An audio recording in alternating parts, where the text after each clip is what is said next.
పిత పుత్ర పవిత్రాత్మ నామమున ఆమేన్. ఈరోజు ఏప్రిల్ 10వ తారీఖు. యోహాను సువార్త 21వ అధ్యాయము 1వ వచనము నుండి 14వ వచనం వరకు.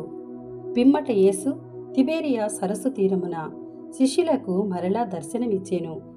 ఆయన దర్శనమిచ్చిన విధమేదనగా, సీమోను పేతురు, దీదీము అనబడు తోమా, గలిలయలోని కానా నివాసియగు నతనయేలు, జెబెదాయి కుమారులు మరి ఇద్దరు శిష్యులు ఒక చోట ఉండిరి.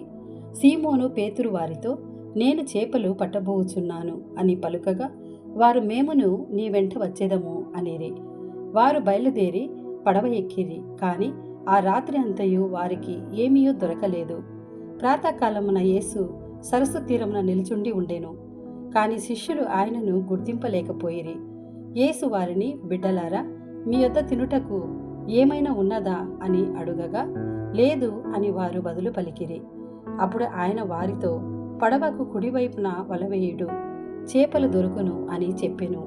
వారు అట్లే వల వేసిరి. చేపలు ఎక్కువగా పడుటచే వారు వలను లాగలేకపోయిరి. అప్పుడు యేసు ప్రేమించిన శిష్యుడు పేతురుతో, ఆయన ప్రభువు సుమి అనెను.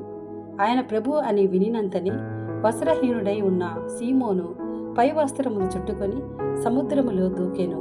తక్కిన శిష్యులు చేపలతో నిండి ఉన్న వలను లాగుచు పడవలో ఒడ్డునకు వచ్చిరి. వారు తీరమునకు ఎక్కువ దూరమున లేరు, 100 గజముల దూరమున మాత్రమే ఉండిరి. వారు ఒడ్డునకు వచ్చినప్పుడు అచట బొగ్గుల మంటను, దానిపై ఉన్న చేపను, రొట్టెను చూచిరి. యేసు వారితో, మీరిప్పుడు పట్టిన చేపలు కొన్ని తీసుకొని రండు అనెను.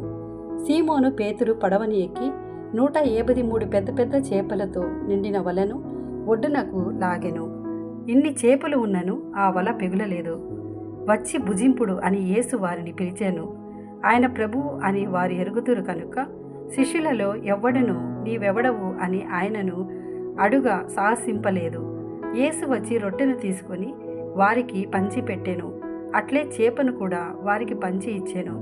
మృతులలో నుండి లేపబడిన పిమ్మట యేసు శిష్యులకు దర్శనమిచ్చుట ఇది 3వ పర్యాయము. ఇది ప్రభుని వాక్కు. సర్వేశ్వరునికి వందనములు.